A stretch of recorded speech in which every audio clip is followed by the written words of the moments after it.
has poisoned yet another outspoken critic. Blah, blah, blah, blah, blah. We need to do this. We need to do that. Well, it turns out a couple of days later she just got sick. The mercury was in the car because the previous owner had broken a thermometer. She even admitted it. This is all out there now, and it's all in Le Figaro, and it was just a mistake. In the war, I mean, I'll give you another anecdote.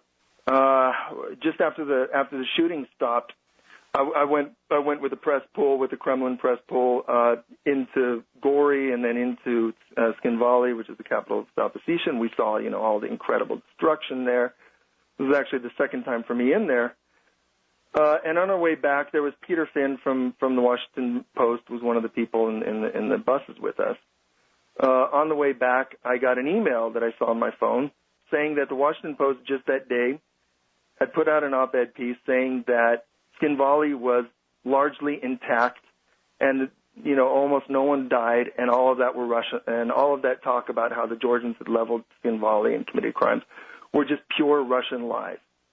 And I just saw that with my eyes. All of us just saw what happened in Skinvali. So I actually went over to the other bus, and I showed this to Peter Finn, and I said, you just saw what I saw with your own eyes. And this is what was just written in your newspaper, that what we saw did not exist. What do you think? And he was, he was pretty diplomatic about it, but basically he said, when my article comes out about the events of today and what I've seen and so on, it's going to be hard for the opinion page to be publishing crap like that. But of course, that's not true, right? The opinion page can go on writing whatever they want as though the rest of the newspaper doesn't exist. Exactly, and the thing is, the opinion page and all these pundits, and they actually drive the narrative much more than journalistic reports. I mean, some of the journalistic reports are very slanted and complete BS as well. But I saw what Peter Finn wrote, and it was very balanced and right, and he talked about all the horrible destruction there, and it's pretty clear there were war crimes committed by the Georgians. And, there were parts of this city that were completely leveled. And we didn't even see some of the villages that were leveled. I met, a lot of refugees who fled from their villages and ran, through forests in the night and were attacked by planes. Their trucks were strafed by Georgian planes. I mean, there were a lot of horrible things committed by the Georgians, and we on the ground saw that. But on the opinion page, the people working in the opinion page and running the opinion page, and they're very, very powerful people, they just pick and choose what they want to publish and what they don't want to. Mm-hmm. Actually, this line that Fred Hyatt used about Skinvali being largely intact, what he did was he quoted a Wall Street Journal article saying that Skinvali was left largely intact, and that article was written by another guy I know who was on the same trip with us. He, in fact, got there a day or two earlier than I did.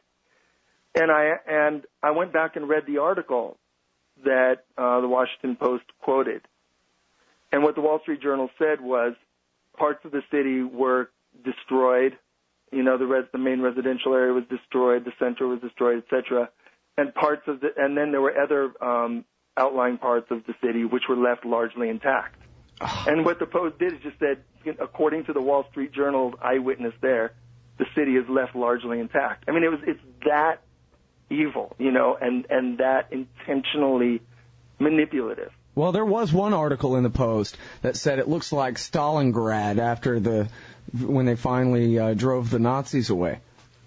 Parts, but I don't think there was enough time. I mean, if the war had settled in, Stalingrad, that kind of destruction, I think, takes a lot more time. But in the main residential area, it's called Shanghai District because it's the most sort of densely populated part of Skinvali. Every building was, pocked and had giant blackened holes in it, and all the windows, there wasn't a window left, and there were corpses in the streets and so on.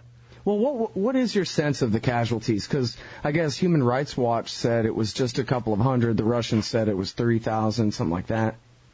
Yeah, that was it's a pretty surly business trying to get into that, because when we were out there, we were all really pushing them to find out, had 1,500 or 2,000 really died or not.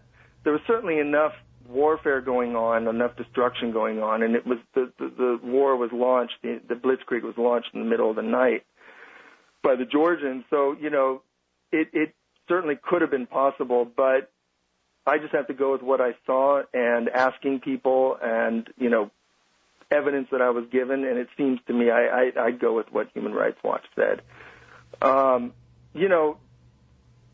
This happens in warfare.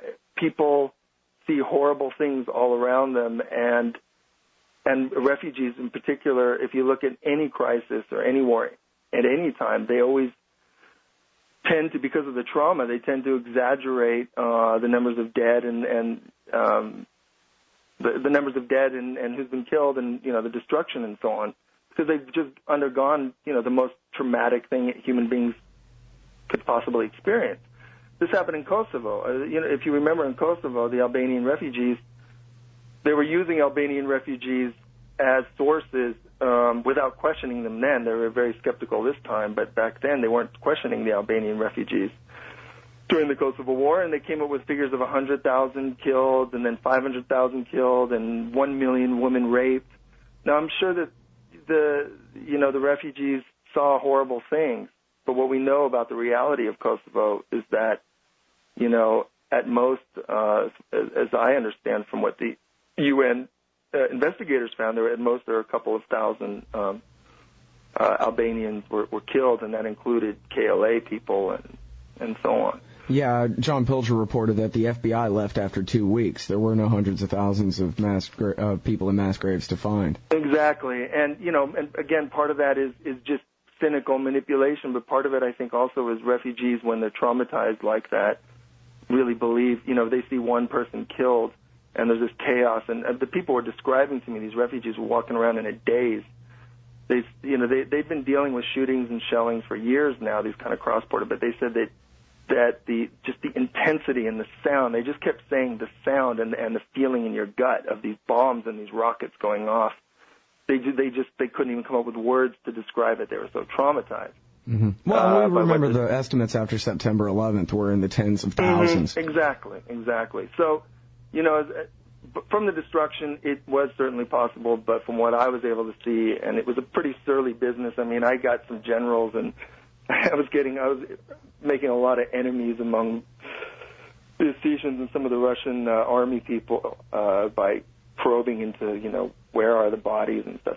But I don't know, you have to do that to find out. But what I found really disgusting was that, during the war and in the aftermath of the war, Western journalists were probing for holes in the Russian story, trying hard to find holes in the story so that they could deflate the tragedy the tragedies that the Russians and the Ossetians that they suffered. Whereas on the Georgian side, they bought everything hook, line, and sinker. Every time the Georgians said something or issued a new press release about, how many people were killed or how the Russians were poised to invade Tbilisi and that they were going to kill Saakashvili and subjugate the country and so on, it was reported as news. The reporters were the reality is the reporters were kind of doing their jobs on the Russian side, which is being skeptical and probing. But on the Georgian side, Western reporters were not doing their jobs. They were doing everything to basically just pass along disinformation from the Georgians because I think that's what, the editors wanted to hear back in America. Mm. And now as we go into this presidential election just coming up this Tuesday, we have both major presidential candidates vow to give billions of flat broke Americans' dollars to Georgia and to work to bring them and Ukraine both into NATO. Yeah, it's horrible. I mean, I've spoken with human rights activists and democracy activists and political opposition people in Georgia. This is the last thing they want. I mean, that country, Saakashvili is basically a Putin. He's the Pinochet who's our bastard, right? So that's why we give him a free ride on everything. The guy has squeezed democracy, squeezed the free press, squeezed the court. He's a disaster. He's a mini-me Putin. And yet, here we are propping him up again. We're the reason why he's in power, and we're the reason why there's not true democracy in that country. Reporters Without Borders just issued last week issued a report on freedom of the press rankings of different countries and their freedom index or freedom of the press index.